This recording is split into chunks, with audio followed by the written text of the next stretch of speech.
ada jam 1 tadi, dan memang film My Pet Sandy tadi menjadi inspirasi sesi film talk hari ini yang bertajuk Our Pets, Our Mental Health.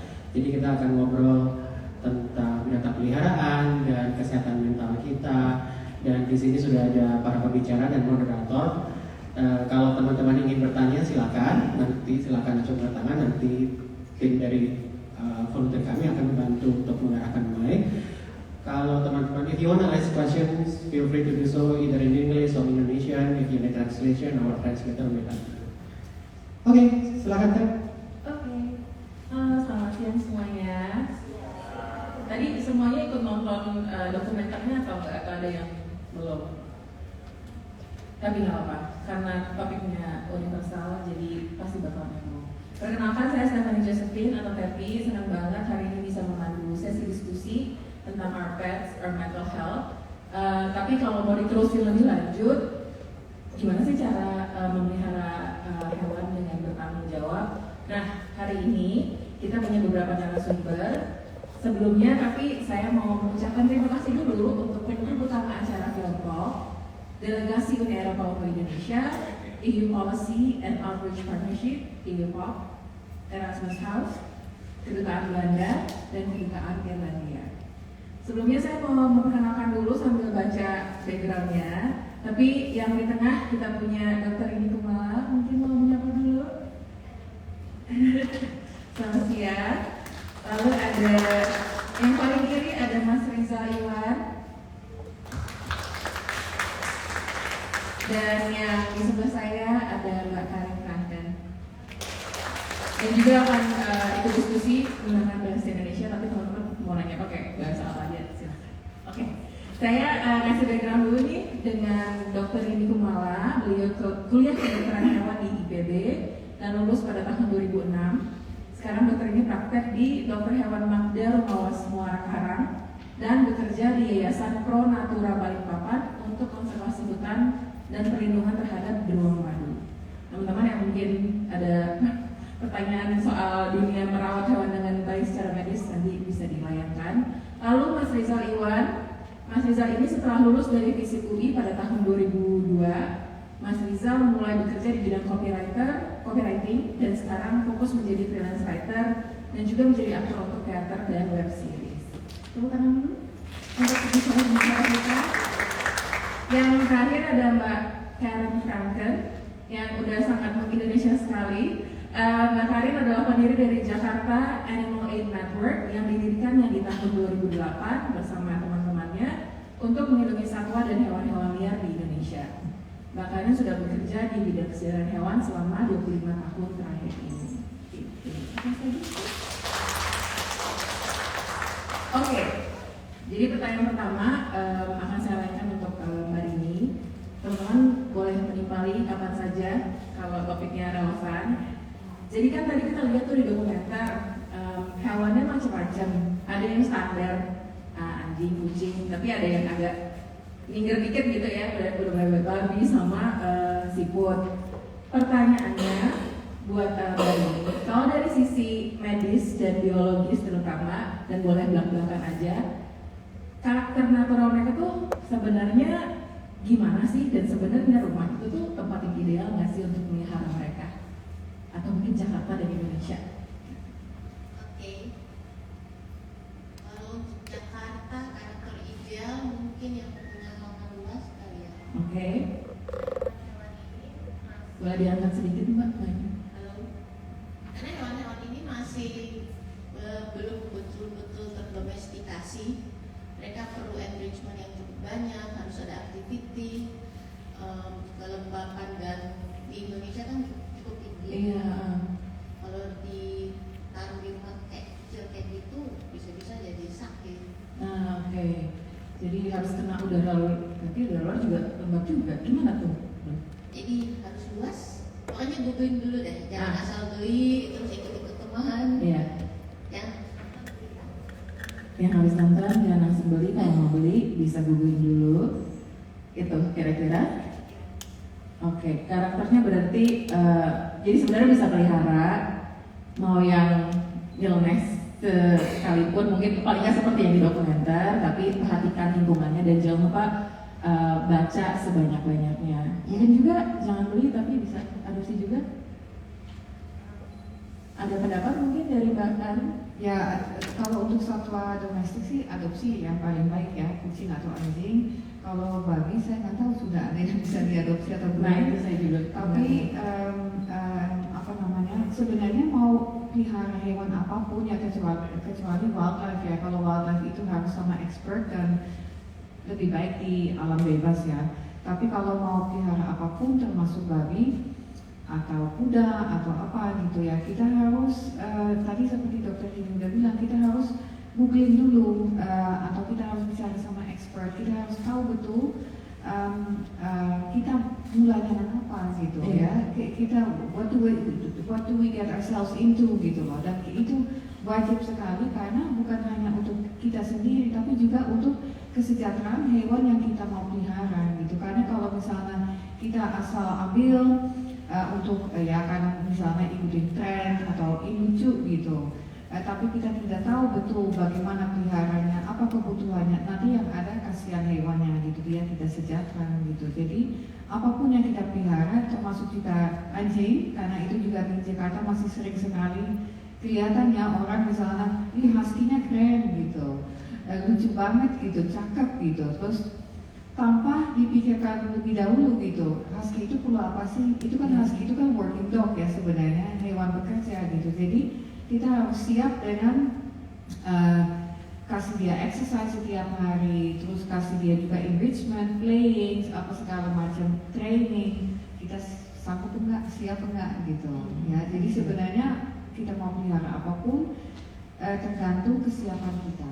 Ya, karena membawa makhluk hidup yang juga harus kita sayang ke dalam rumah. Mas Rizal mungkin mau ngalimarin juga perkenalkan dulu mungkin hewan peliharaan Mas Rizal apa, dan dari saran Mbak Karin dan Mbak Rini barusan kira-kira sudah sejauh apa perawatan hewan, apa sudah cukup ideal atau perlu improvement, atau ada saran buat teman-teman yang mau pelihara anjing juga? Ya, saya itu punya satu anjing jenis Maltese. Sekarang ini umurnya sudah tahun ini akan jalan 8 tahun. Namanya Ior. Waktu itu dapatnya tuh juga dari adopsi sih. Jadi waktu itu ada orang di kantor yang punya anjing Maltese dan punya anak banyak, terus mereka nggak tahu mau diapain. Akhirnya waktu itu juga sebelum mengadopsi itu juga sempat mikir-mikir, karena aku itu kan juga gimana ya, aku datang dari keluarga yang sejak dulu sudah memelihara anjing, tapi akunya sendiri itu tidak, aku nggak melihat diriku sebagai pemelihara anjing gitu, jadi selalu anjing keluarga gitu kan. Tapi memang waktu itu tuh kayak apa ya, kayak yang kayak tadi dibilang sama Mbak Karin sama dokter ini gitu, kayak pingin gitu tapi udah siap atau belum sih gitu kan, kayaknya mungkin belum siap ya gitu segala macam, jadi kayak masih in the gray area gitu. Tapi itu kebetulan waktu datang itu akhirnya, karena waktu itu gini, karena mungkin sedikit relate-nya sama mental health juga kan, waktu itu kebetulan aku sedang ada di dalam kondisi mental yang agak di tempat yang kurang baik gitu ya. Terus jadi kayak waktu datang di saat yang tepat gitu, apakah ini sudah waktunya sudah waktunya kita mendatangkan anjing ke rumah ini untuk aku pelihara sendiri gitu. Dan jadi kayak everything kayak falls together aja sih waktu itu, kayak oke, mungkin ini sekarang udah siap gitu. Nah cuman memang aku tuh meliharanya memang di apartemen dong. Aku melihara di apartemen, tapi mungkin karena itu kita adopsinya dari benar-benar dia masih kecil sekali, masih umur 2 bulan gitu. Jadi kayak dia dari kecil tuh memang udah jadi terbiasa menjadi anjing indoor. Tapi memang di setiap kesempatannya kita punya, memang kita mengusahakan agar Ior keluar lah gitu. Tapi memang betul sih di Indonesia tuh masih gimana ya, masih kurang ideal, karena apartemen yang dengan pelihara anjing juga belum banyak gitu. Itu sih. Oke, I see. Mungkin nanti saya kulik lagi lebih dalam dari dokter untuk di situasi-situasi tidak ideal ini sebaiknya kita ngapain gitu ya. Sebelum masuk ke topik mental health yang menurut kami semua harusnya dua arah, dari peliharaan dan dari owner juga. Pertama, ini berdasarkan pengalaman pribadi ya, Dok. Jadi saya mau nanya juga, sebagai teman-teman yang mau memelihara binatang di dalam rumah, untuk kitanya itu kita harus berjaga-jaga seperti apa selain menyiapkan untuk lingkungan yang baik. Kalau saya tuh mungkin saya agak cinta perdamaian, saya nggak suka kalau kucing saya berantem, tapi agak bego juga kalau dilerai karena saya biasanya kena cakar. Terus satu, terus tiba-tiba alergi kayak bisa rash, merah-merah dan lain-lain. Itu kalau dari karakter kucingnya. Jadi sebagai manusia memelihara supaya kita juga tetap sehat dua arah lah gitu. Apa aja yang harus diperhatikan sebagai manusia yang mau memelihara binatang-binatang ini? Karena pasti banyak dampak dan lain-lain. Terlepas googling ya, Dok. Oke. Binatang banyak macam ya. Banyak Aku macam. susah ini Kucing mungkin. kucing dulu. Memang banyak masalah terutama alergi di kucing yang keluhan-keluhan owner yang ke dokter kulit Ya. dan akhirnya kucing aja yang disalahin. Tapi tadi aku sempat bahas sama Mas yang itu kadang-kadang yang bikin masalah di kucing itu bukan si spesies kucingnya, Oke. tapi umpamanya rumah itu sirkulasinya bagus nggak? Karena kucing kan pakai kayak toilet ada pasirnya. Iya. Pasir itu mengandung debu, seolit segala macam. Iya. Bertebaran di situ kah? Dibersihin nggak? Terus kalau sirkulasinya nggak bagus, jadinya udaranya itu berat karena mengandung mineral-mineral yang Iya. harusnya tidak kita hirup. Oke. Dan itu akhirnya jadi asma, jadi yang lain-lain. Iya. Cuman yang memang paling sering itu disalahinnya kucingnya. Oke. Padahal seharusnya Iya. kitanya juga strict ya. Iya, bener nggak cara kita? Karena banyak yang datang ke klinik bukannya nggak boleh piara di tempat kecil, tapi umpamanya jumlahnya. Umpamanya rumah cuma apartemen, terus piaranya ada 17 kucing, 18 kucing. Nah, Nggak mindful juga. betul. Jadi pasir kucingnya gimana? Terus urea dari kencingnya sendiri itu kan itu termasuk polusi hitungannya ya. Oke. Jadi kalau mau disalahin, kita harus cek dulu Oke. apakah rumah kita udah bisa. Terus kalau umpamanya kucing itu berantem pun kita harus cari tahu dia berantemnya kenapa. Oke. Kucing itu kan binatang yang cukup teritorial. Iya betul. Kalau mereka ketemu terus, kadang terus mereka tidak ada aktiviti, kadang-kadang jadi bosan, ya akhirnya jadi berantem, ya mudi jadi berantem. Oke. Jadi akhirnya kita kena cakar. Nah, kena cakar pun ada orang yang memang sensitif sama protein saliva di kucing itu. Protein saliva. Oke. Ya, jadi dia kalau bekas jilatan kucing atau bekas cakaran kucing itu sembuh lebih lama. Oke. Jadi banyak hal yang harus diperhatiin, bukan cuma sekedar oke, gue punya kucing ntar bisa berantem atau apa, tapi cocok nggak? Kalau memang kita ada ya kayak sensitif seperti itu, ya udah piara jangan banyak-banyak. Terus kita cari tahu apa yang bikin mereka berantem. Oke. Banyak banget ya.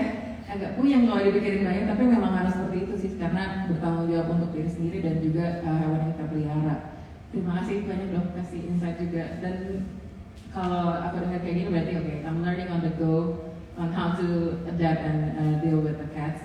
Mungkin kalau dari Mbak Karin sendiri ada pengalaman selama merawat hewan-hewan lijan yang domestik, apa saja yang diperhatikan, yang dipelajari selama 15 tahun terakhir ketika merawat hidup di antara manusia dan hewan ini? Dan pelihara yang banyak itu mungkin bisa cerita. Untuk saya pribadi atau untuk misalnya dalam hal cari dokter dan segala macam. Oh, dari sisi di rumahnya sih untuk Mbak pribadi, kayak tadi seperti sisi medis yang harus diperhatikan untuk sebagai pemelihara dan untuk hewannya juga. Ya itu yang tadi saya bilang ya, kalau sebelum kita pelihara kita harus betul-betul kita harus pikir baik-baik ya, apa kita sudah siap ya, apakah tempatnya juga oke atau tidak gitu, dan hewan apa yang cocok di lingkungan kita gitu loh. Kalau misalnya rumahnya kecil ya nggak apa-apa, tapi mungkin ya jangan kita pilih anjing yang high energy misalnya ya kan. Jadi itu hal-hal seperti itu harus betul-betul diperhatikan gitu. Riset dan mendalam. Ya. Nah kalau untuk saya pribadi mah ya saya dari lahir sudah ada hewan di rumah gitu. Jadi orang tua saya juga sangat sayang gitu. Terus waktu dulu saya pindah ke sini sama orang tuanya, kita nggak pikir 2 kali, pokoknya anjingnya harus ikut gitu. Oke. Jadi kita membawa anjing dari Belanda ke sini gitu. Terus orang tua saya di sini 7 tahun, terus habis itu pindah ke Vietnam, dia dibawa lagi gitu. Jadi buat kita ya, anjing kucing itu udah jadi bagian dari keluarga gitu. Jadi makanya kita tuh sayang sekali, sayang banget sama mereka. Dan walaupun saya saat ini ada 11 anjing dan 6 kucing yang resmi dan banyak kucing yang tidak resmi ya. Saya sayang sama semua. Mereka semua punya karakter beda-beda dan benar-benar menghibur gitu. Kadang-kadang kan misalnya kita pulang, kita stres karena kerjaan, karena macet atau whatever gitu ya. Kita pulang, kita lihat mereka tuh ya hilang stresnya gitu. Dan yang saya suka banget dari hewan-hewan peliharaan ini, mereka tuh they really truly love us unconditionally, ya. Dan saya juga bisa melihat itu dalam pekerjaan yang kita sering sekali ketemu orang yang kurang baik ya sama hewan, yang mungkin dia tuh pelihara hewan asal misalnya ya, terus misalnya dia kasar atau gimana, dia abuse, tapi si anjing itu tetap loyal gitu loh, ya. Jadi kita sebenarnya sebagai manusia kita bisa banyak belajar ya, kesetiaannya gitu kan, the unconditional love-nya itu gitu. Jadi buat saya sih pelihara anjing dan kucing itu benar-benar like a mood booster ya. Lagi bete, kalau sama saya main sama anjing kucing udah hilang gitu ya. Sebenarnya bukan hanya anjing kucing, kita juga ada kuda, itu sama gitu. Kuda karakternya gimana tuh? Saya juga nggak familiar sama sekali sama kuda. Ya kalau kuda kayak anjing besar gitu. Ya mungkin tidak seperti persis seperti anjingnya, tapi mereka juga bisa sangat attach sama kita. Kita bisa punya bond yang sangat kuat juga sama kuda. Kalau sih Mbak Karin, Mas Rizal sendiri, aku mau nanya juga pengalamannya selama merawat York, gimana kebahagiaan yang dibawa oleh York, dan mungkin juga dalam tadi Mas bilang sempat membantu kondisi mental. Kita masuk ke topik mental health ya sekarang kali gitu. Mungkin bisa share beberapa pengalaman memorable, gak cuma dalam keseharian atau kalau ada peristiwa-peristiwa penting. Misalnya kalau saya WFH, hidupnya berputar di situ aja. Kadang kucing-kucing saya yang lengket-lengket ini ya kerja nemenin di meja, atau kucing-kucing saya juga membantu melewati masa berduka karena saya tinggal sendiri juga di rumah. Nah kalau Mas Rizal mungkin pernah melewati fase-fase tertentu bersama York yang bikin senang, bikin happy. Jadi memang salah satu pemberian terbesar dari anjing aku itu ya, dari York itu adalah memang bukan hanya unconditional love, tapi juga sebetulnya unconditional acceptance kalau aku melihatnya. Okay. Maksudnya mereka tuh kayak mereka tuh free of judgment sama sekali. Mereka menerima kita apa adanya gitu. Jadi dan itu dalam keseharian tuh sangat membantu gitu. Ketika kita misalnya di luar, kita mungkin mengalami pengalaman yang mengalami pengalaman buruk di pekerjaan, atau misalnya ketemu orang yang nyebelin atau gimana gitu ya. Semua itu begitu kita pulang, itu ketemu dia nih, itu tuh hilang gitu. Karena misalnya apalagi kalau misalnya kita dealing dengan misalnya insecurity kita gitu kan, atau mungkin banyak lah gitu dimensi dimensi hal gitu kan, kita merasa insecure, kita merasa apa. Begitu kita pulang, rumah itu tuh langsung menjadi sebuah sanctuary yang aman, karena di situ tuh segala judgment, segala prejudis, segala-galanya yang kita alami di luar tuh hilang aja begitu kita ketemu dia, karena dia tuh kayak bener-bener apapun kamu itu saya terima gitu. Kayaknya tuh begitu ya kalau pengalaman sama York gitu. Terus yang kedua tuh juga York itu sebetulnya yang aku alami sendiri, dia itu merearrange, dia tuh menata ulang cara aku melihat dunia atau melihat things gitu, perspektif gitu ya.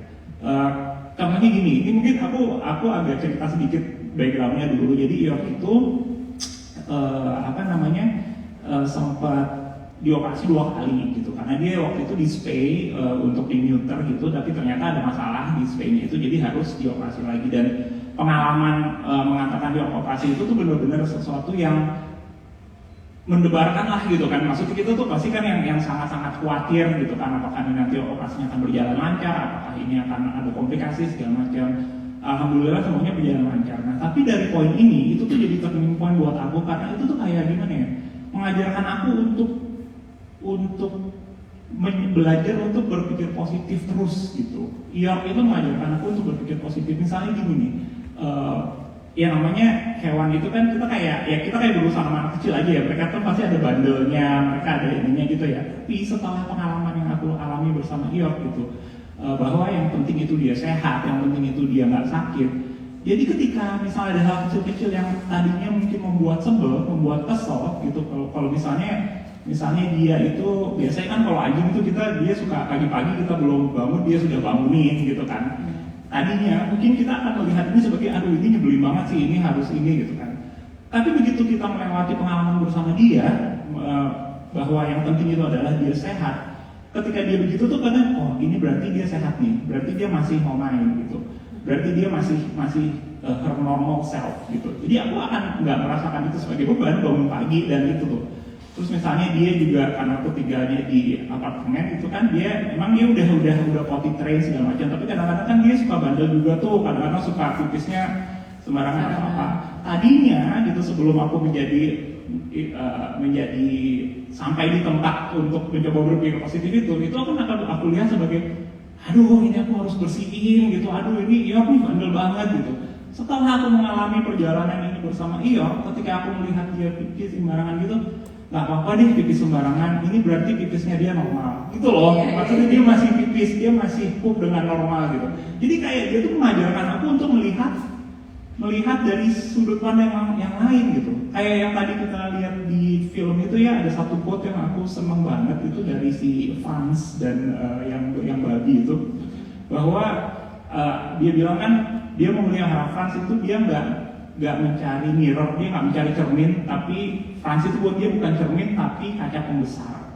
Dan itu beneran aku ngerasain banget, karena itu kayak memang punya pets itu kita nggak mencari yang sama, tapi mereka membuat kita melihat dari perspektif yang lain gitu, melihat semuanya lebih dekat atau mungkin dari sisi yang lain. Itu yang aku rasakan sih sama York. Jadi dia mengajarkan aku untuk melihat dunia tuh dengan cara yang berbeda gitu. Jadi mengenal York sebagai anggota keluarga dan mengenal diri sendiri ya jadinya, atau bahkan mungkin mengubah kita ke arah yang lebih baik juga. Aku juga mengalami fase-fase seperti itu, dari yang tadinya sebel akhirnya untung lo masih sehat. Kalau enggak gue yang stres. Iya, jadi kayak bersyukur aja gitu. Dia mengajari kita untuk bersyukur terus gitu. Oke, itu dari sisi mental health. Ini Mbak semua sudah nonton dokumenternya? Bahkan mau nambahin? Ya, mungkin saya ingin nambahkan bahwa anjing itu sama kucing sebenarnya itu sangat simple, ya. Pikirannya itu sangat simple, dan tapi kita harus tahu gitu. Kita harus tahu dog atau cat behavior itu sangat penting gitu. Tapi saya juga sangat relate ya, karena saya selalu dikelilingi oleh anjing dan kucing, ya saya belajar bahwa mereka itu sangat simple gitu loh, dan itu yang membuat kita juga untuk menjadi lebih simple juga gitu loh ya. Kenapa kita semua mesti overthinking, terus mesti inilah itulah, just enjoy the day, ya kan, enjoy the day. Kita sehat hari ini, kita punya makan, kita punya roof over our heads, enjoy the day. Dan mereka tuh anjing kucing nggak perlu mewah gitu, they're just very simple, asal kita kasih apa yang mereka butuhkan, dan mereka akan sangat happy. Dan satu lagi yang utamakan juga mungkin live in the moment ya, karena apalagi kalau misalnya anjing gitu kan kita tahu bahwa mereka mungkin umurnya tidak akan sepanjang kita gitu ya. Maksudnya ya umur kita nggak ada yang tahu, tapi kan maksudnya secara teori itu mereka umurnya sepanjang kita. Jadi dia juga mengajarkan kita untuk ya udah deh, kita hidup untuk hari ini aja gitu, kita nikmati di this moment gitu. Dan itu mungkin sesuatu yang sangat simpel tapi it matters a lot sih ternyata dalam keseharian kita. Ya, punya peliharaan juga mengajarkan saya sebagai salah satu pemelihara untuk bersiap sama kehilangan, tapi menghargai momen bersama itu. Karena ya udah hidup sejauh ini udah banyak berpisah sama hewan-hewan yang saya sayangi sih. Masih lanjut mau loncat ke ini. Jadi kalau kami kan sering baca atau nonton melihat efeknya mempunyai hewan peliharaan untuk kesehatan mental, untuk suasana hati dan sebagainya. Tapi mentok sebatas itu nih. Kalau dari sisi medis, ilmiah, apakah benar bahwa hewan itu memang membantu improve kesehatan mental seseorang kalau dia pun dalam kondisi yang baik? Dan aku sering dengar ini loh, kayak hewan tuh atau mungkin anjing kucing menyerap energi manusia, itu tuh benar atau enggak sih? Karena ya itu tadi aku belum pernah baca landasan ilmiahnya gitu. Is that true? Pengalaman pribadi sih, ya betul. Halo, Ya. pengalaman pribadi sih ya itu betul. Aku nggak ngerti apakah mereka menyerap energi, istilah menyerap energi, tapi mereka kayak bikin kita calm. Ya. Kayak dari segi ilmiah aku belum jujur aja belum Iya. pernah ketemu jurnalnya, tapi kayak saya praktek. Iya. Kadang-kadang ada beberapa kasus atau yang saya nggak bisa selesaiin di praktek, Iya. atau yang fail, pulang kadang-kadang nangis, sedih. Tapi biasanya ya mau binatang-binatang yang lagi nakal-nakal itu saat itu tuh kalem, cuman duduk di sampingku nemenin aja. Nah kayak gitu tuh aku nggak ngerti apakah mereka nyerap atau apa, karena itu secara itu tidak terbukti. Tapi dengan kehadiran mereka gitu aku merasa Lebih baik. enakan, Iya. bisa. Nggak, aku juga bingung, mungkin Mbak Karin lebih bisa. Iya. Kalau Mbak Karin ada pengalaman juga? Ya, kalau yang jelas energi itu sangat penting ya, Ya. karena they also feed off our energy itu ya.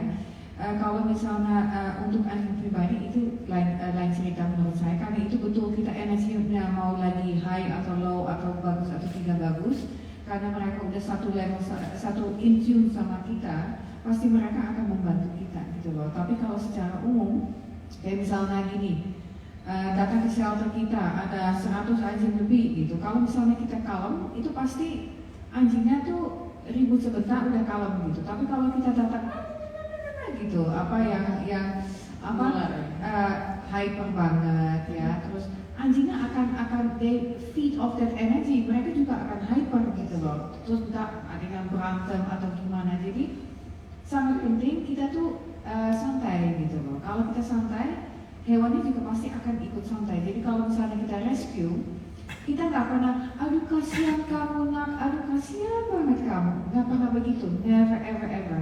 Kita rescue, kita benar-benar cuek ya. Yang penting kita rescue, anjing itu yang kita rescue harus aman dan kita pun juga harus aman ya dari gigit ya misalnya. Karena kalau anjing stres atau gimana dia kan cenderung gigit ya. Jadi kita mesti santai gitu, santai, jangan overly aktif gitu loh. Makanya sebenarnya saya nggak tahu ya apa if I'm going off the road ya dengan statement ini. Tapi buat saya tidak ada anjing yang there are no bad dogs in this world. Menurut saya tidak ada. Semua karena itu ada orang suka gini, saya nggak mau adopsi karena saya akan dapat anjing yang punya masalah ya, karena dia tuh end up di shelter karena ada masalah gitu loh. Itu benar-benar sesuatu yang sangat salah gitu ya, karena orang misalnya beli anjing, then they ruin the dog ya, maksudnya behaviornya, and then mereka taruh di shelter atau mereka buang gitu loh. Ketika mereka datang ke kita lihat mereka bisa biasa lagi, ya mereka bisa stabil lagi tanpa masalah gitu loh. Jadi semua masalah ya atau behavior si anjing itu 100% dari ownernya gitu, dari ownernya gitu. Jadi yang jelas kayak no bad dogs. Jadi kalau misalnya, aduh kenapa ya anjing saya itu hyper, dia tuh loncat terus gonggong terus apa terus, ya maybe you doing something wrong. Ya, yang jelas mungkin kamu tidak mengajarkan dia gitu. kita punya anak kan kita juga didik ya, kita punya anjing atau kucing atau hewan lain ya kita harus didik juga gitu. Kalau nggak nanti behaviornya akan kurang baik gitu. Betul sekali, dan ini juga jadi reminder yang bagus karena mungkin harus rutin check up ke dokter hewan juga. Dan aku juga agak buta gitu mengajarin kucing atau anjing, ngajarin di rumah tuh sebenarnya udah bener atau belum gitu kan. Dan mungkin nanti pertanyaan kesimpan dulu mungkin buat dokter ini dan teman-teman. Kita punya beberapa pertanyaan lagi teman-teman yang di sini. Silakan kalau mau nabung pertanyaan supaya nanti kita bisa nanya ke para narasumber. Tapi aku pengen mendalami juga dunianya Mbak Karin sama Mbak Rini dari sisi prakteknya. Jadi kalau Mbak Karin dulu deh, asal muasal cerita kenapa si Jakarta Animal Aid Network ini dibangun, walaupun memang dari kecil sudah terbiasa ada binatang, itu kenapa, dan isu-isu yang sering dilihat. Aku juga kalau melihat IG-nya atau website-nya banyak nggak tega sebenarnya. Mungkin bisa diangkat dan jadi pelajaran buat kita semua di sini gitu supaya nggak careless. Mungkin bisa dibagi ke teman-teman. Mungkin awalnya saya memang dari kecil saya sayang sama hewan, itu udah pasti. Terus waktu saya pindah ke sini, saya lihat kok banyak kucing, terus suka ada anjing, atau misalnya anjing tetangga diikat terus menerus, atau di dalam kandang terus menerus. Saya tuh melihat itu mengganggu saya gitu loh, karena saya tidak terbiasa. Karena anjing atau kucing itu buat saya bagian dari keluarga, masa keluarga ditaruh di kandang gitu loh, ya. Saya tidak mengerti kenapa kok diikat gitu loh terus menerus gitu. Kan itu kan si hewan itu kan tidak bahagia seperti itu. Nah, mulai saya sendiri tidak langsung ya, misalnya kamu gimana sih gitu, saya kayaknya nggak begitu, tapi mulai dulu kita basa-basi lah, kita kontak sama tetangga gitu, terus chit-chat gitu, baru kalau udah kenal kita mulai tanya. Misalnya dulu ada tetangga saya, dia punya pitbull, ya itu juga salah banget itu, dia pilih pitbull tapi tidak tahu bagaimana merawat pitbull. Terus si nama anjingnya Jerry gitu, si Jerry diikat terus menerus gitu. Nah, saya kasihan kan, jadi saya suka datangin, terus mulai ngobrol sama tetangga, akhirnya dia boleh gitu, saya ajak dia jalan gitu. Nah itu kan lama-lama kan berkembang ya kan, jadi kita secara tidak langsung juga jadi edukasi pemiliknya gitu. Nah mulainya di situ gitu, atau saya ambil kucing dari jalan, disteril, dikembalikan lagi. Nah, saya punya teman, dia tuh spesialis di wildlife, ya. Jadi kalau misalnya saya lihat monyet yang kasihan, saya hubungi dia. Nah, lama-lama dia bilang, kenapa kita nggak bikin aja? Terus akhirnya di tahun 2008, Januari 2008, kita berdirikan JAN, ya, Jakarta Animal Aid Network. Nah sekarang kita pikir kenapa JAN sih, kenapa Jakarta? Karena kita udah di seluruh Indonesia, tapi ya sudahlah. Dan JAN ini juga kembang sangat cepat gitu. Jadi mulai kecil terus langsung tahu-tahunya kita udah punya banyak program, kita punya wildlife, di dalam wildlife juga ada banyak sekali program dan proyek. Begitu juga sama domestik gitu, ada kuda, kita punya program peduli kuda bekerja misalnya, terus Dog Meat Free Indonesia, terus ada edukasi, pokoknya ada macam-macam gitu loh. Jadi bukan hanya rescue gitu, karena kita pikir kalau kita hanya rescue, masa depan tidak akan berubah gitu. Nah kita kan mau ada perubahan di depannya, dan mudah-mudahan nanti beberapa tahun dari sekarang tuh sudah tidak terlalu banyak hewan yang terlantar gitu loh. Behavioral change ya. Ya, nah yang pertanyaan yang kedua tadi aku tanya isu-isu selain yang mungkin kayak tapi yang sering ditemui di lapangan di Jakarta tuh how careless are they? Ya sebenarnya you name it and I've seen it ya. Jadi kadang-kadang tuh saya lihat situasi dan saya pikir aduh this is the worst case, itu terrible banget gitu loh. Tapi ternyata ada ini yang paling terrible gitu. Tapi ternyata masih ada lagi gitu. Sebenarnya saya lihat banyak perubahan juga sih. Ada banyak orang yang suka pelihara, senang dan mereka bertanggung jawab gitu. Tapi saya juga lihat banyak sekali yang tidak bertanggung jawab gitu. Jadi mereka mau pelihara ya mau itu kucing atau anjing. Terus nanti kalau sudah tidak cocok dengan gaya hidup mereka, dengan gampang dikasih ke orang atau dibuang atau mau ditaruh di shelter. Kalau ditolak marah gitu. Jadi ada yang juga tidak tanggung jawab dan dibiarkan saja gitu. Jadi dia tuh slowly dying on a chain or in a cage, itu juga ada gitu. Jadi macam-macam. Tapi yang jelas itu semua perbuatan manusia gitu. Jadi emosi sih sebenarnya.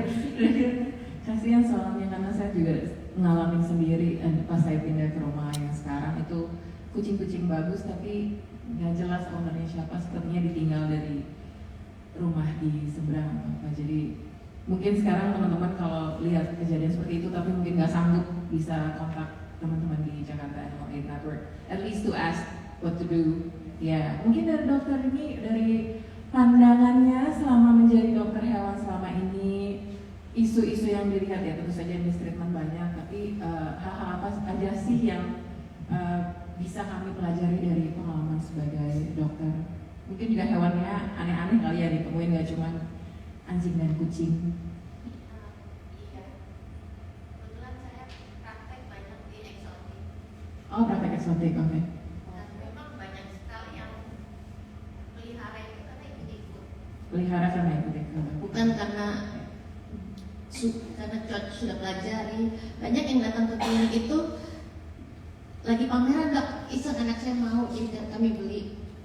Contohnya seperti apa aja tuh? Yang paling umum itu datang ke klinik saya kayak kura-kura, kayak ular, kucing, anjing paling banyak sih, tapi yang paling, dan ya kalian sudah jelaskan kalau dari versi anjing kucing, tapi dari segi eksotik, kura-kura, ular, bahkan kayak tadi babi sudah mulai banyak yang bawa.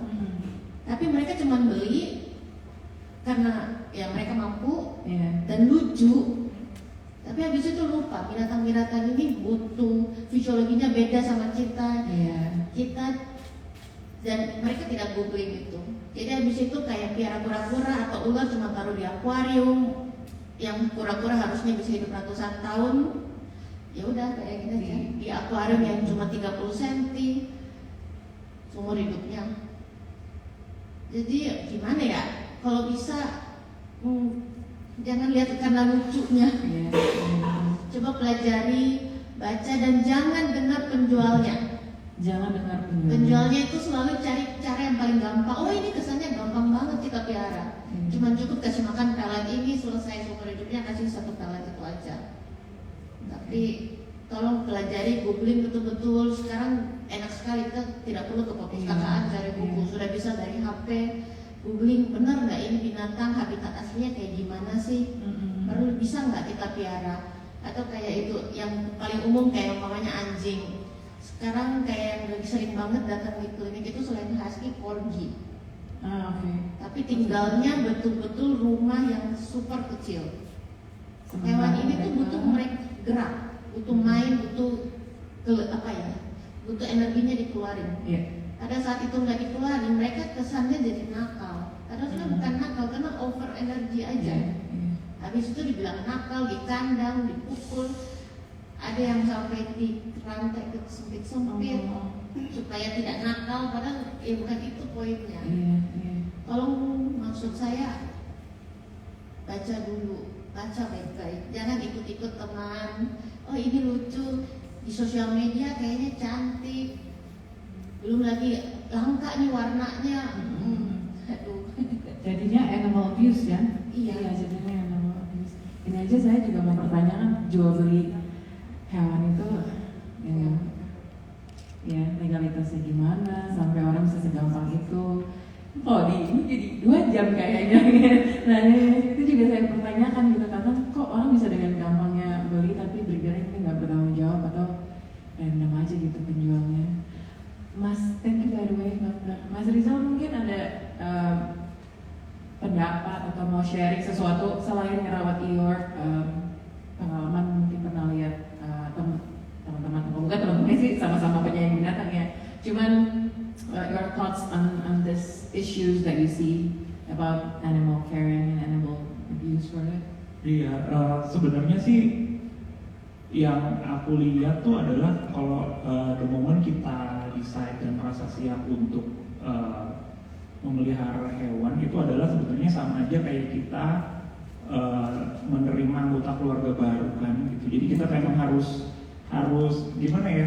Harus men-treat mereka benar-benar sebagai anggota keluarga sih gitu. Mungkin memang banyak yang bilang, mungkin yang ini bilang aduh lebay banget sih itu kan karena sering kita dapat stigma kayak gitu misalnya kayak yang aduh aku harus pulang nih sekarang karena iya belum makan atau misalnya apa gitu kayak yang aduh kenapa sih itu anjing aja sampai segitunya gitu banyak tuh kita dapat pelakuan kayak gitu. Tapi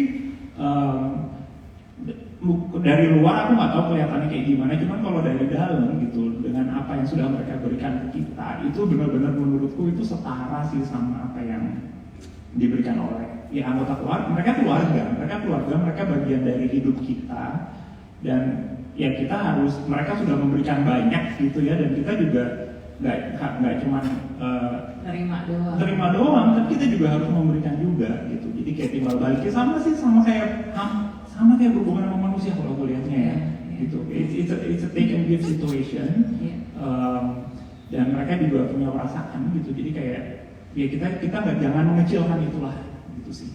Oke.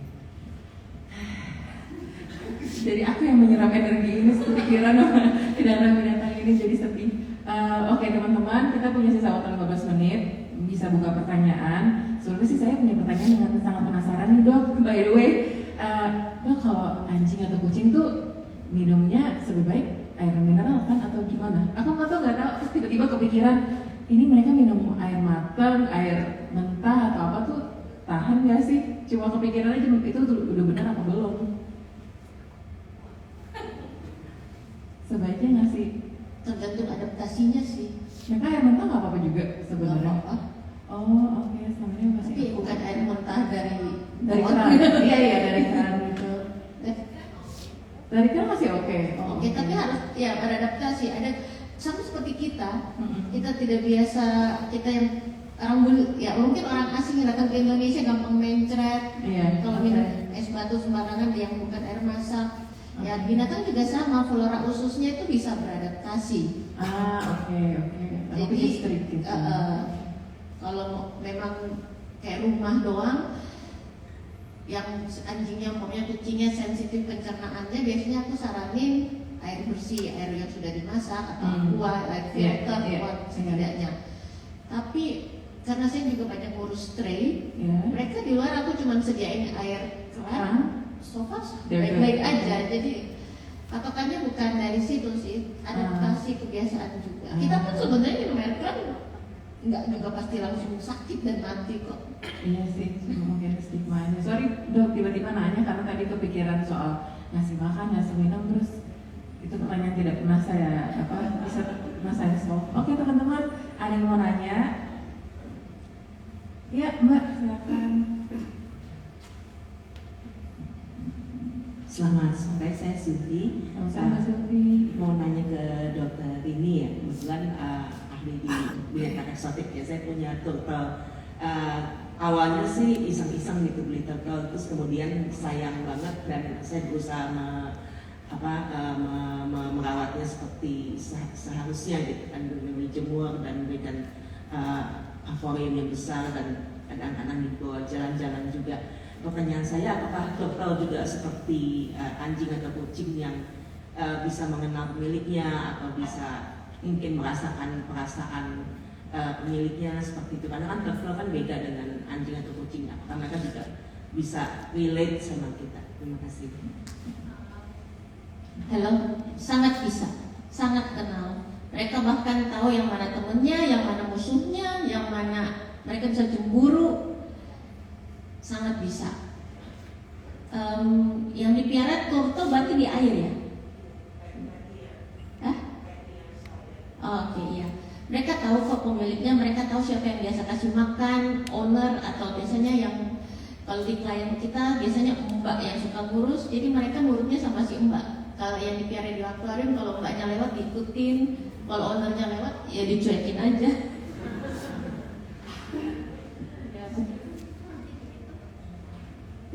kasih Mbak Sylvie. Teman-teman lain ada? Jangan malu-malu, mumpung bisa ditanya. Mbak yang pakai baju pink. Narsumnya kalau mau minum silakan ya. Buat dokter saya punya 1 anjing dan 2 kucing. Nah di rumah itu sepertinya ada yang pandemi itu loh dok, yang virus yang bikin mati. Ada korbannya. Iya, kucing saya sudah korban 1. Nah akhirnya saya isolasi dia di dalam rumah karena saya takut kan virusnya itu masih ada. Jadi waktu itu jadi meninggalnya itu berurut, kucing penjaga rumah dan kucing saya 1 lewat juga gitu. Saya jadi trauma kan. Nah ada solusinya nggak ya dok? Karena kan kasihan juga. Saya nggak tega. Kalau divaksinasi? Oh divaksin aja ya? Iya. Oh ya udah. Enggak, saya juga nggak tahu. I don't know what to do gitu aja. Iya, itu harus divaksinasi. Virusnya bisa menetap di lingkungan sampai 10 tahun. Dan itu untuk bersihinnya benar-benar harus berulang-ulang, pakai UV, jemur, pakai biasanya ada desinfektan khusus untuk virus itu. Tapi yang sebenarnya vaksinasi itu sudah sangat mengurangi resiko kematian. Oh iya. Iya, jadi untungnya Panley itu sudah ada vaksinnya, jadi kita sebenarnya nggak terlalu khawatir sama Panley. Penting divaksin ya. Panley sama sih lagi yang tandeman sama si Panley pakai aku lupa nama virusnya. Biasanya kalau disuruh vaksin itu suruh vaksin 2 untuk menghindari 2 penyakit itu. February something. Mungkin aku lupa, tapi itu mulai umur berapa ya dok? Itu vaksinnya. Soalnya ada yang baru lahir kayaknya 2 bulan itu udah bisa ya? Iya, 2 bulan, 3 bulan, 4 bulan kalau di rumah ada virusnya. Habis itu diulang biasanya setiap tahun. Kalau tidak jarang nambah kucing sampai 5 tahun. Oke, makasih. Iya. Itu ada lagi ibu. Oke, boleh sambung mengenai perihal vaksin. Saya jadi kepikiran, apakah ada vaksin corona untuk hewan? Corona yang mana nih? Vaksin corona untuk hewan. Kan selama ini untuk manusia ya, sampai sudah yang keempat kali. Nah, saya jadi kepikiran untuk itu. Corona di hewan beda jenisnya sama corona yang kena ke manusia. Ya, apakah Sampai saat ini untuk hewan belum ada sih. Belum masuk Indonesia. Di luar negeri sudah ada FIP ya, tapi di Indonesia belum ada. So, kalau Tapi beda, coronanya beda. Kita nggak usah khawatir kalau dari corona ini, corona manusia ke hewan itu aman kok. Nggak menular atau Enggak. Beda jenis. Sampai saat Beda efeknya ke badan hewan? Ada sih, ada beberapa berita ya bahwa anjing atau kucing kayaknya yang lebih sensitif kucing yang kena juga dan meninggal juga ya. Tapi itu selama beberapa tahun ini tuh sangat jarang dan ya saya rasa harus hati-hati aja kalau misalnya kita COVID misalnya ya kita jangan terlalu dekat sama karena kayaknya kita yang lebih menjadi risk untuk si hewannya daripada kebalikannya gitu loh ya. Jadi saya masih ingat waktu saya sakit COVID ya saya tetap di rumah gitu dan ada anjing dan kucing tapi saya nggak peluk gitu atau dikis gitu. Hati-hati aja karena saya tidak mau mereka yang jadi sakit gitu. Jadi saya rasa nggak apa-apa ya asal kita hati-hati aja. ya kan namanya corona kan penyakit yang disebabkan oleh virus, enggak ya saya kebetulan nakes, nggak akan hilang selamanya gitu. Ya, tapi mereka dapatnya dari kami. Iya. Ya kan? Kita yang harus melindungi hewan-hewan kita gitu. Kalau kita kebetulan sakit, ya kita hati-hati aja supaya jangan mereka juga ketularan. Ya, prokes intinya.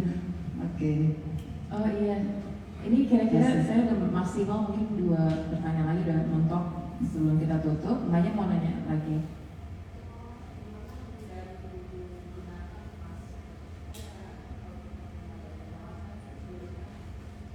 Menghindari bulu binatang ya.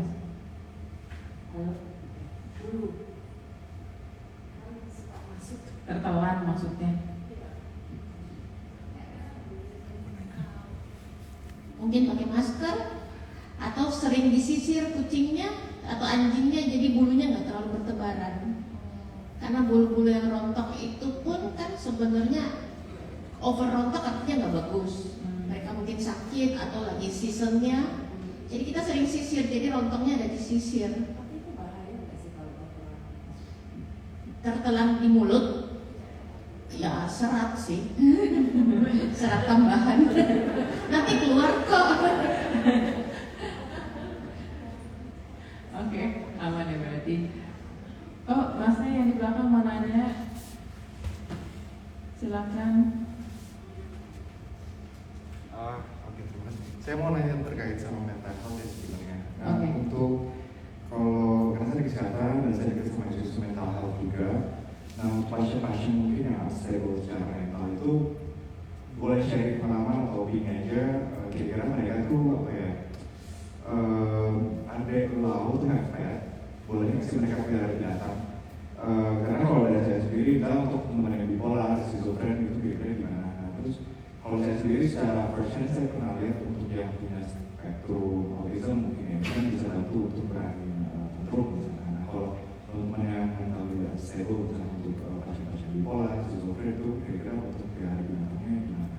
Boleh opini atau sharing experience? Terima kasih Mas. Udah mau diulang pertanyaannya atau cukup? Cukup. Oke, silakan. Kalau buat saya sih tergantung situasinya ya. Jadi yang jelas harus bertanggung jawab juga. Kalau misalnya dan tergantung penyakitnya ya, isunya gitu. Kalau misalnya seperti bipolar itu kan mood swing ya, mood swing. Bagaimana kalau dia sedang mood swing gitu? Apakah dia agresif sama hewan yang dia pelihara atau tidak gitu? Menurut saya itu tidak adil gitu. Jadi siapapun yang akan memutuskan ya, atau misalnya itu orang tuanya atau istrinya atau suaminya tergantung umurnya, harus ambil decision yang wise gitu loh. Jangan hanya kita memikirkan dari pihak si pasien gitu, harus juga dari sudut pandangnya si hewan gitu. Kalau nggak, it's not fair ya menurut saya. Harus good for both gitu. Jangan hanya ini. Nah, soal autism, kalau my experience is selama anak-anak di guidance dengan baik dan orang tuanya seharusnya oke gitu. Tapi I think bukan hanya anak dengan autism ya, tapi anak-anak in general ya, mereka harus dikaji sama orang tuanya gitu. Karena kadang-kadang kan orang tua bilang gini ya, saya ingin punya hewan peliharaan supaya anak saya belajar tanggung jawab gitu. Ya gimana dia mau belajar tanggung jawab kalau orang tuanya tidak bertanggung jawab gitu ya. Mereka akan belajar by role modeling ya. Jadi kalau misalnya orang tuanya bilang, udah saya buang aja karena kamu udah nggak mau makan, kasih makan, udah nggak mau diajak jalan, mama buang gitu. Berarti what kind of parent are you ya? Berarti you tidak bertanggung jawab ya. Seharusnya sama-sama gitu. Yuk kita ajak jalan, yuk kita kasih makan. Itu namanya role modeling gitu loh. Dan seharusnya, dan dengan begitu anak akan belajar, oh begini ya, kita harus take care gitu loh. Ini yang namanya tanggung jawab gitu loh. Jadi menurut saya ada banyak pertimbangan menurut saya kalau untuk mental health gitu loh. Tapi kalau misalnya if it's not too severe ya, masih bisa dikontrol dan tidak ada isu aggression ya, menurut saya sih bagus juga sih, bagus. Tapi then you also have to look for an animal yang easy going ya. Itu juga penting menurut saya, easy going. Kalau misalnya kita punya anjing yang anxiety atau yang maksudnya yang tidak stabil juga gitu, itu salah gitu. Nanti anjingnya bisa jadi anxious atau bagaimana gitu. Jadi not every dog will suit that kind of situation. Jadi you have to find a happy-go-lucky dog gitu. Kayak misalnya golden gitu ya, pokoknya dia happy terus gitu. Itu sih. Kalau aku ada beberapa kasus, kalau untuk yang anak-anak biasanya memang harus di-guide orang tua, terutama anak-anak yang punya spektrum. Aku ngelihat banyak yang bisa jadi kalem, apa ya istilahnya kaleman dengan adanya hewan-hewan itu, dan fokusnya anak jadi ke hewan, terus jadi kayak belajar banyak tentang hewan itu, jadi ada teman, jadi mau apa ya kayak diskusi, bicara sama si hewan itu, jadi kayak punya teman. Itu aku udah lihat beberapa teman saya. Terus kalau untuk yang udah, waktu itu ada kasus anaknya umur sudah 30-an, bukan anak-anak sih. Jadi biasanya kita suruh mereka, aku ajak mereka ke shelter. Mereka nggak boleh milih hewan itu. Kita lihat mana yang gimana ya koleksinya. Iya. Si hewan, karena hewan kan punya karakter masing-masing, dan kita anak itu nggak boleh, aku mau yang itu karena warnanya atau karena rasnya, enggak, harus lihat yang frekuensinya cocok nih. Seperti yang Karin bilang, kadang-kadang kalau cuman dari fisik itu nggak menentukan, harus yang ya datang dulu lihat, coba cocokin, kalau pelan-pelan dicari. Terus baru-baru ini berapa hari lalu aku nonton acara di YouTube yang Deddy Corbuzier. Dia lagi ngomong sama bapaknya anak PL yang waktu itu berantem, si David. Kan si David itu kalau coba nonton deh di menit-menit dekat akhir, di mana si bapaknya itu menjelaskan karakter si David yang sekarang yang seperti kayak kurang empati segala macam, dan mereka agak bingung gimana cara menangani itu, dan ternyata yang bantu ngarahin itu adalah anjing kucing di rumah. Coba nonton itu, aku lumayan sampai wow, keren juga nih. Jadi anak itu untuk berinteraksi sama manusia agak susah, tapi sama anjing kucing di rumah itu dia bisa. Anjing kucing di rumahnya itu kayak lebih bisa, lebih cepat nemuin frekuensi anak itu daripada orang tua itu sendiri.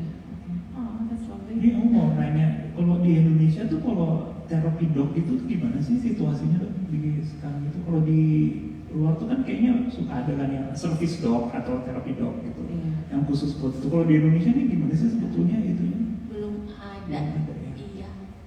Kalau kita di Jam ada, tapi bukan secara resmi, tapi itu kebetulan juga anjing saya sendiri. Ya, jadi saya sering diminta sama sekolah gitu untuk bawa anjing saya gitu. Apalagi kalau misalnya mereka lagi masa examinations gitu, pas mereka lagi istirahat gitu, biar mereka bisa main-main gitu loh. Jadi tapi ya itu hanya anjing terpilih ya, yang punya personality yang memang sangat easy going gitu, sangat pengertian, sangat stabil gitu. Tapi secara formal kayak Tidak certified jadi service belum dog ada. itu belum ada ya kita. Belum ada. Tapi saya sangat bangga juga karena ada beberapa anjing diadopsi sama orang bukan orang Indonesia, misalnya orang Amerika, orang Belanda. Dan ada beberapa yang pulang ke Amerika dan mereka menjadi service dog, ya. Ya, jadi mereka ke rumah sakit for anak kecil yang sakit, dan juga ke rumah untuk orang tua gitu. Jadi ya itu bagus sekali. Direscue dari Jakarta, terus dibawa ke sana jadi service dog. Ya. Coba di sini ada ya, itu di bagus ya. Sama bantu juga kan, karena ya itu tadi energy exchange. Teman-teman maaf nih, waktunya kan udah habis. Jadi habis ini kalau mau ngobrol langsung, kalau narsumnya ada waktu silakan. Mas Rizal, do you have any last say on the stuff? Aku mungkin nambahin ini aja sih, selain apa, maksudnya kan tadi kita sudah bicara tentang kesiapan ya kalau kita mau mengadopsi atau mengangkat itu.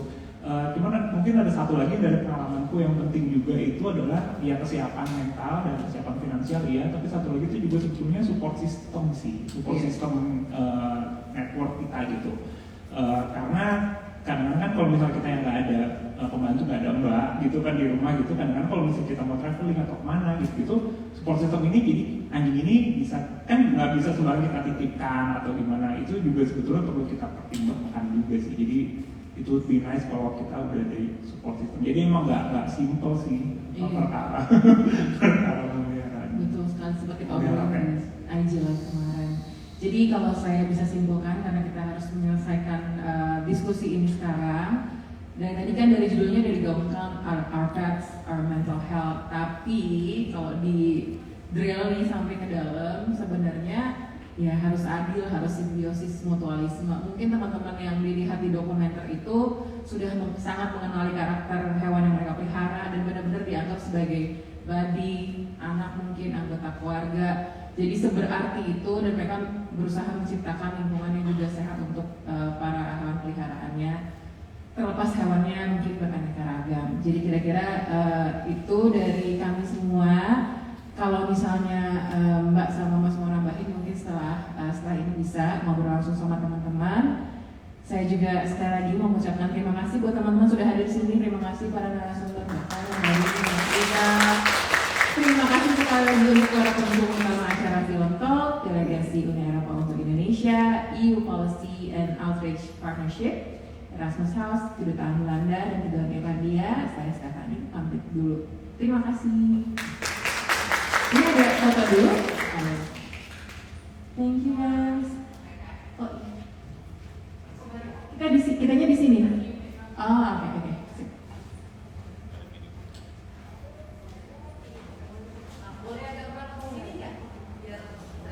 Mbak, aku titip HP boleh? Boleh punya makanan. Aku juga mau sih titip HP kalau boleh.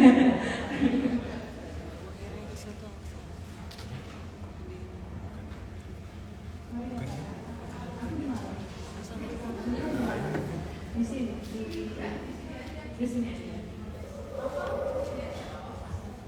Teman-teman ini siapa kelihatan? Apa mendingan mepet semua ke sini?